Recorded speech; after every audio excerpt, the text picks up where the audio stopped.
जय हिंद। नमस्कार दोस्तों, कैसे हो आप सब लोग। आई होप आप लोग अच्छे होंगे। दोस्त आज हम लोग 3 नंबर क्लास करने वाले हैं। तो दोस्तों 3 नंबर हमारा टॉपिक है आज के इस क्लास के अंदर। तो 3 नंबर टॉपिक दोस्तों हमारा बौद्ध धर्म एवं जैन धर्म। ठीक है दोस्त हम लोगों ने ऑलरेडी 2 क्लास कर चुके हैं और आप लोग देख सकते हो ये 3 नंबर टॉपिक है बौद्ध धर्म। और बौद्ध धर्म के अंदर जितने भी इंपॉर्टेंट क्वेश्चन बनते हैं वो आप लोगों को बताते हैं।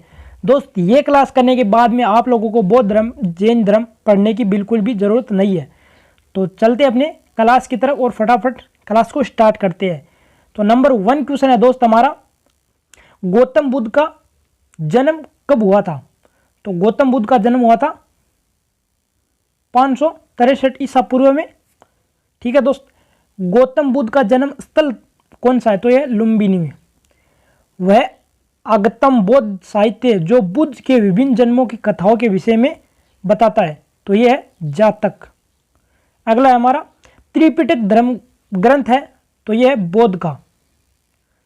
बौद्धों का। ठीक है, बुद्ध ने किस स्थान पर महापरिनिर्वाण मृत्यु प्राप्त की थी। तो यह की थी कुशीनगर में। ठीक है दोस्त, कुशीनगर में। भारत का सबसे प्राचीन विहार कहां पर है। यह नालंदा। अगला है हमारा, बुद्ध की मृत्यु के बाद प्रथम बौद्ध संगति की अध्यक्षता किसने की थी। तो यह की थी मार्कस ने। नागार्जुन कौन थे। तो ये थे बौद्ध दार्शनिक। किस नगर में प्रथम बौद्ध संगति सभा आयोजित की गई थी। यह राजगृह में की गई थी। अष्टांगनी मार्ग की संकल्पना अंग है। तो यह अंग कौन सा है, धर्मचक्र प्रवर्तक सूत एवं विषय वस्तु का। अगला है हमारा दोस्त, ये इतने इंपॉर्टेंट क्वेश्चन है और मैं आप लोगों को टॉपिक वाइज कराता जाऊँ। प्राचीन भारत का इतिहास चल रहा है हमारे इस टॉपिक में और 3 नंबर क्लास आज हो रही है। ठीक है दोस्त, तो इसकी प्लेलिस्ट भी बना चुके हैं हम लोग और आप लोग प्लेलिस्ट के हिसाब से अपने देख सकते हो। और दोस्त ये मोस्ट इंपॉर्टेंट क्वेश्चन है। आप लोग जब एग्जाम देने जाओगे तो ये क्वेश्चन जरूर पढ़ के जाना, आप लोगों को काफ़ी ज़्यादा फायदा होगा। चलते अगले क्वेश्चन पर। अगला क्वेश्चन है दोस्त हमारा, मिलिंदोप्पो राजा मिलिंद और किस बौद्ध भिक्षु के मध्य संवाद के रूप में है। तो यह है नागसेन के रूप में। महायान बौद्ध धर्म में बौद्धिस्ट अवलोकितेषु को किस अन्य नाम से भी जानते हैं। तो यह जानते हैं पदप्राणी। बौद्ध धर्म तथा जैन धर्म दोनों ही विश्वास करते हैं, किस पर करते हैं, कर्म तथा पुनर्जन्म के सिद्धांत पर करते हैं। ठीक है, अगला है हमारा, कनिष्क के शासनकाल में चतुर्थ बौद्ध संगति सभा किस नगर में आयोजित की गई थी। तो यह की गई थी कुंडलवन कश्मीर में, कुंडलवन जम्मू कश्मीर में। तृतीय बौद्ध संगति कहाँ आयोजित हुई थी। यह हुई थी पाटलिपुत्र में। अगला है हमारा, एक सेकंड दोस्त, बुद्ध के जीवन से जुड़े कुछ प्रतीक है। तो ये मोस्ट इंपॉर्टेंट है दोस्त, तो इनको आप लोग अच्छे से देख लेना। तो क्या है, बुद्ध के जीवन से जुड़े कुछ प्रतीक। हाथी का है बुद्ध के गर्व के आने का प्रतीक। कमल का है जन्म का प्रतीक। सांड का है यौवन का प्रतीक। घोड़े का है ग्रह त्याग का प्रतीक।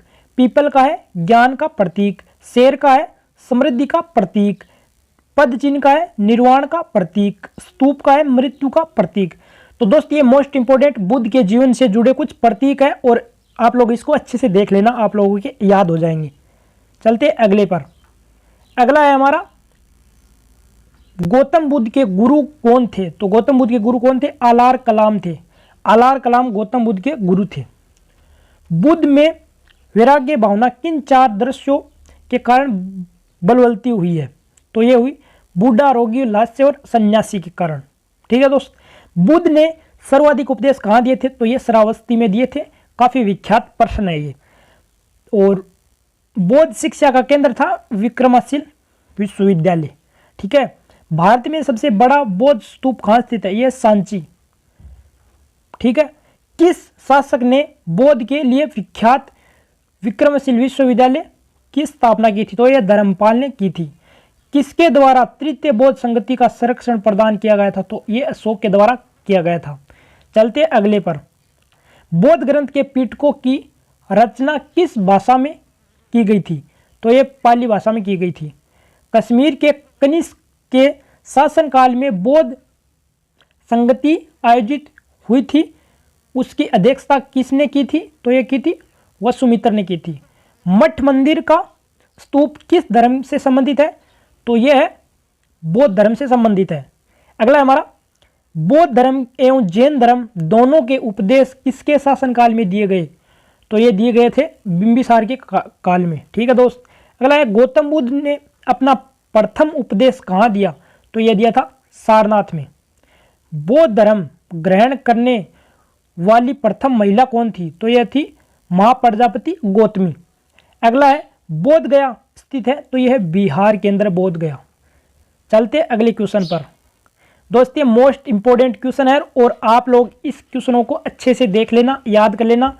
आप लोग एग्जाम में काफी ज्यादा आपको फायदा होगा इस क्वेश्चन को अगर याद कर लेते हो तो। सिद्धार्थ बुद्ध को ज्ञान प्राप्ति कहाँ हुई थी? तो यह हुई थी बोध गया में। सारनाथ के बुद्ध का प्रथम प्रवचन कहलाता है धर्मचक्र प्रवर्तक। बौद्ध धर्म ने समाज के किन वर्गों को महत्वपूर्ण प्रभाव डाला है? तो यह डाला है महिला और क्षुद्र पर। बुद्ध के ग्रह त्याग का प्रतीक कौन सा है? घोड़ा। ये पीछे आप लोगों को बताइए कि जितने भी प्रतीक है मोस्ट इंपोर्टेंट है, तो इनसे क्वेश्चन भी अच्छे से ही बनते हैं। गौतम बुद्ध द्वारा भिक्षुणी संघ की स्थापना कहाँ की गई थी? तो यह कपिलवस्तु में की गई थी। सर्वप्रथम शून्यवाद का सिद्धांत प्रतिपादन करने वाला बौद्ध दार्शनिक का नाम था, क्या नाम था? तो यह नाम था नागार्जुन। ठीक है दोस्त, अगले पर चलते हैं। अगला है हमारा, किस शासक के शासनकाल में नेपाल के बौद्ध धर्म का गमन हुआ था? तो यह हुआ था अशोक के काल में। सांची क्यों विख्यात है? तो यह क्यों विख्यात है? सबसे बड़ा बौद्ध स्तूप है यहाँ पर, इसीलिए विख्यात है। किस भाषा का ज्यादा प्रयोग बौद्धवाद के प्रचार के लिए किया जाता? तो ये पाली भाषा का किया जाता था। चलते अगले क्वेश्चन पर। अगला है दोस्त हमारा, एक सेकेंड, महावीर का जन्म कहाँ हुआ? तो ये हुआ था कुंडलवन में। किसे एशिया की रोशनी कहा जाता है? ये गौतम बुद्ध को कहा जाता है द लाइट्स ऑफ एशिया के नाम से जाना जाता है गौतम बुद्ध। बुद्ध के जीवन की किस घटना को महाविश्वकर्म के रूप में जाना जाता है? तो ये उनका ग्रह त्याग के प्रतीक है। ठीक है दोस्त। गौतम बुद्ध की मां किस वंश से संबंधित थी? तो ये कोलिया वंश से संबंधित थी। किस राजा के एक अभिलेख से सूचना मिलती है कि शाक्य मुनि बुद्ध का जन्म लुम्बिनी में हुआ था? तो लुम्बिनी में अशोक का हुआ था। चलते अगले क्वेश्चन पर। और दोस्त आप लोग देख सकते हो ये इतने एग्जामों के अंदर आए हुए हैं। और दोस्तों आप लोगों को बता दूं कि जो ये बुक है, इस बुक की हम लोग जो पीडीएफ पढ़ रहे हैं, तो ये पीडीएफ लगभग 5 से 10 साल पहले की प्रिंटिंग हुई है।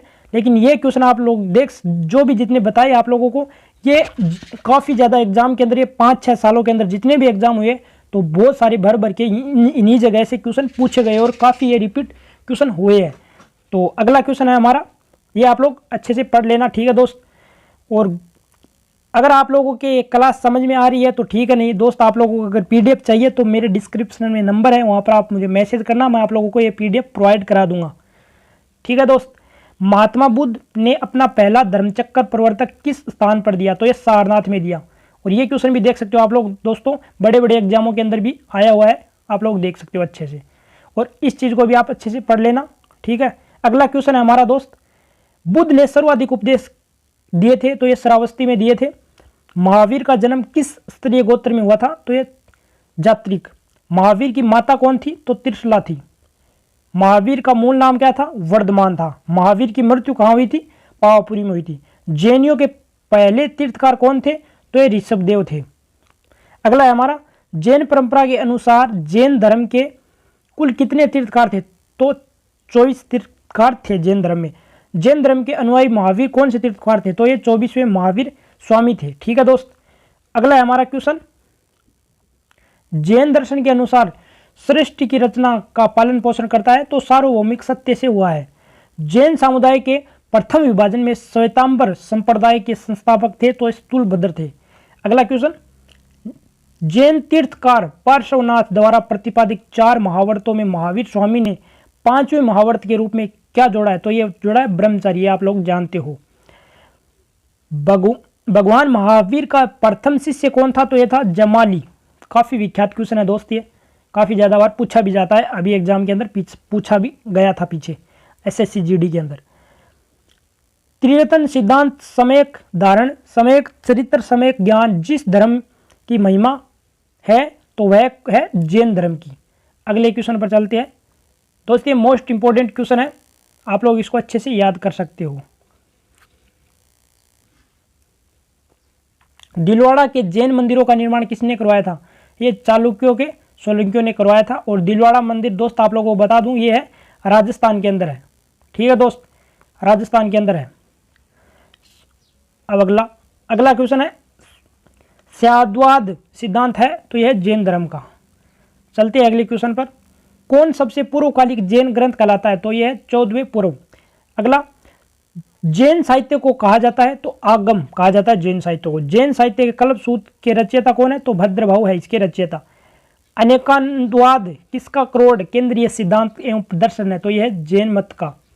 अगला क्वेश्चन, महान धार्मिक घटना महाविष्क्रमण तो किसके संबंधित है और किसके लिए है? तो यह बाहुबली के लिए। ठीक है दोस्त, ये वो बाहुबली नहीं है आप लोग जो समझ रहे हो, ये दूसरा बाहुबली है, किसी का नाम है, ये कटप्पा वाला बाहुबली नहीं है। ठीक है, अगले पर चलते हैं, कहीं कटप्पा वाला समझ रहे हो आप चलो अगले पर चलते हैं।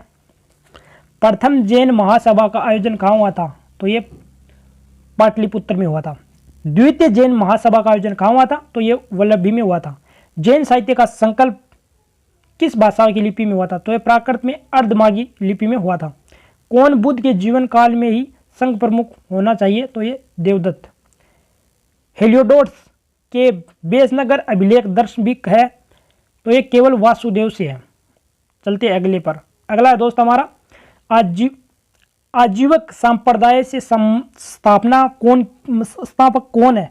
मतलब इसके संस्थापक कौन है? तो ये है मखिल गोसाल। भाववत संप्रदाय के विकास में किसका योगदान अत्यधिक है? था मतलब है या था? तो हिंदू यूनान का। वासुदेव कृष्ण की पूजा सर्वप्रथम किसके प्रारंभ हुई थी? किसने प्रारंभ की थी? तो ये सातवतों ने प्रारंभ की थी। सॉरी दोस्त, छोटी मोटी मिस्टेक हो जाती है, लेकिन कोई बात नहीं, मैं भी आपका दोस्त ही हूँ, मान सकते हो। अगर आप लोग मेरे में गलती निकालोगे तो वो भी मुझे मंजूर है, एक्सेप्ट कर लेता हूँ। और अगर आप लोगों को अच्छा लगे तो भी कोई बात नहीं, क्योंकि आप लोग मुझे छोटा भाई या अपना भाई समझ सकते हो। ठीक है दोस्त, क्योंकि गलती इंसान से होती है और हो जाती है छोटी मोटी गलती, पढ़ने में थोड़ी बहुत प्रॉब्लम होती है, लेकिन कोई बात नहीं, थोड़ा ऐसे ही है। ठीक है दोस्तों, आप लोग समझ सकते हो। तो चलते अगले पर। प्राचीनतम विश्वविद्यालय कौन सा था? तो ये था नालंदा, बिहार के अंदर है। ठीक है दोस्त, तो दोस्तों आज हमारी ऑलरेडी क्लास 3 भी पूरी हो चुकी है। तो 3 नंबर क्लास हमारी पूरी की पूरी हो चुकी है, एकदम ओके। अब दोस्त हम लोगों ने अगले क्लास के अंदर हम लोग पढ़ेंगे, 4 नंबर क्लास के अंदर पढ़ेंगे महाजनपद। और महाजनपद को हम लोग अच्छे से इसके जितने भी क्वेश्चन बने हैं वो आप लोगों को बताएंगे। तो तब तक के लिए दोस्त अपनी पढ़ाई को जारी रखना और मेहनत करते रहना, अपना ध्यान रखना और अपनी फैमिली का ध्यान रखना। तो दोस्त मौसम भी बदलता हुआ है, अपना सेहत का ध्यान भी बहुत ज़्यादा ज़रूरी है और पढ़ाई करते रहना। ठीक है दोस्त, bye bye, love you all friends, bye bye दोस्तों।